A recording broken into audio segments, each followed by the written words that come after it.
Welcome back to my garden. For those of you who don't know me, my name is Patty. I garden here in Southern California, Zone 9B.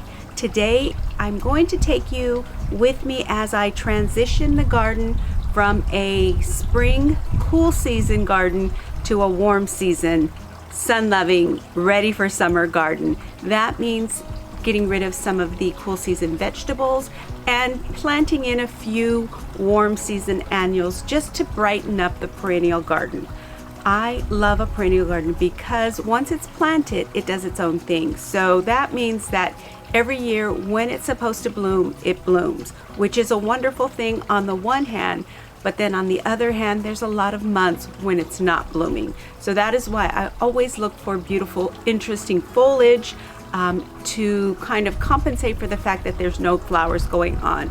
For me, what that also means is that I take advantage of annuals for that little pop of color that the perennials between seasons don't provide. So while I do plant for something to be coming on as something goes away, I'm not perfect. Nature isn't always going to cooperate with my color scheme, and annuals are the perfect answer. So today I will be planting some warm season vegetables with you and putting some annuals into strategic parts in the perennial bed.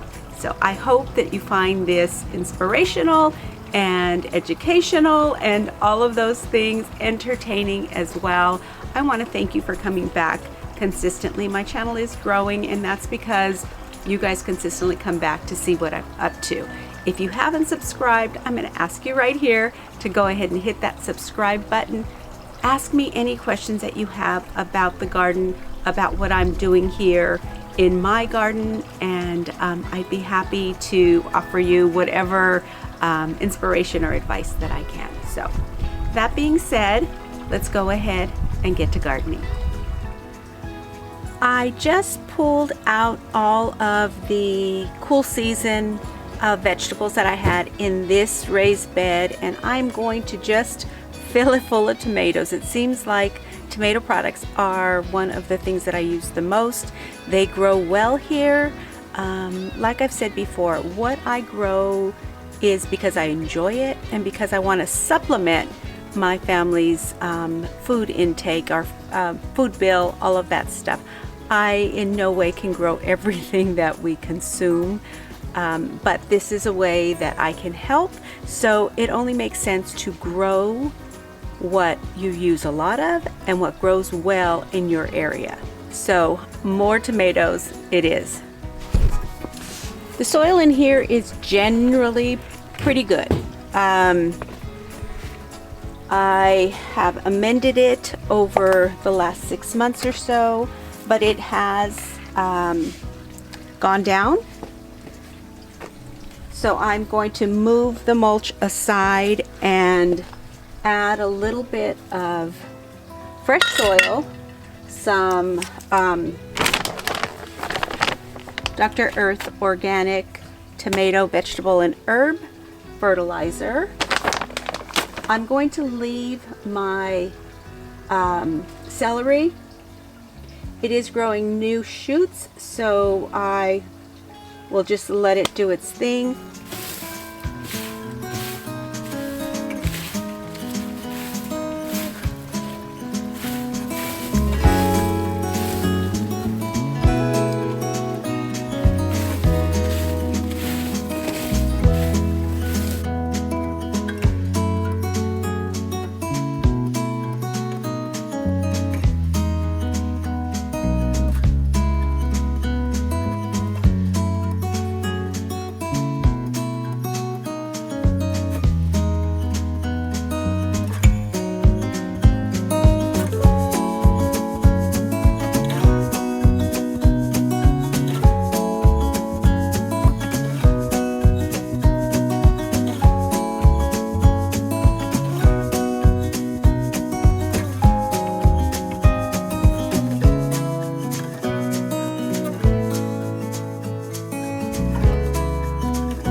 much better. I ended up with 5 tomato plants in here. And another 4 in this bed.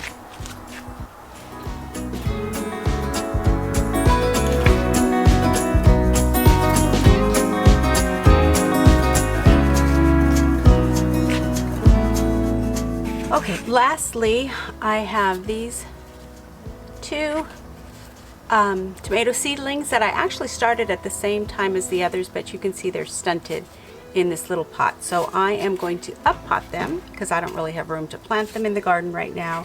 And then those chives that I pulled out are going to go in this pot, which I will keep on the patio. Simple. Fill it with soil, a little bit of fertilizer. We're good to go.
Plants in the waiting to go into the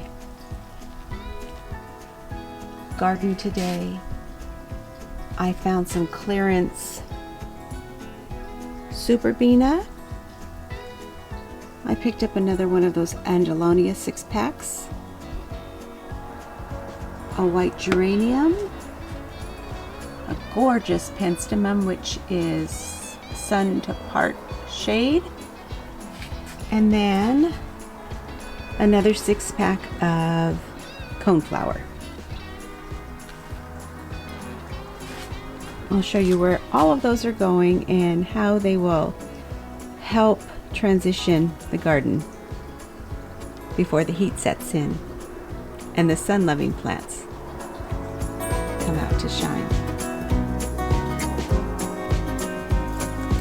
Quickly, let me show you the areas that I refreshed with those flowers. I added that creeping Jenny here by the rabbit cage near the hydrangea.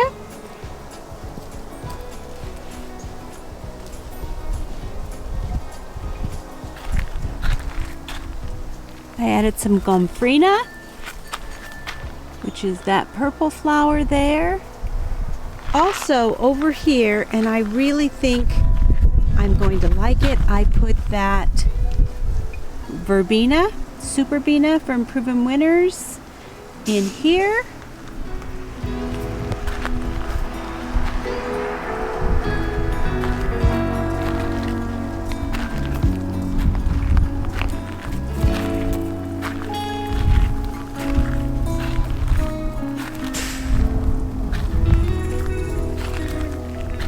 And then I added this rail to keep the dogs out. You can see how well that's working. At least they're not trampling here. I added the coneflower in here. And I think that's going to fill this out really nicely. One more thing. Here I added the red geranium, and actually I just moved that, but I added that white geranium right here. And I think when this fills out, it's going to look really pretty. This has the coneflower and geranium now, alyssum, and the dahlias. And then this, you can see I really took back this salvia, but it's a red salvia with the white geranium. And I think that that is just going to look beautiful. So that's the refreshing that I did with those flowers. And now if the sun would just shine, I think everything's going to be beautiful. Thanks for joining me today. I hope you had fun gardening with me. If you haven't subscribed, I'd love to have you do that. And I will see you in the next video.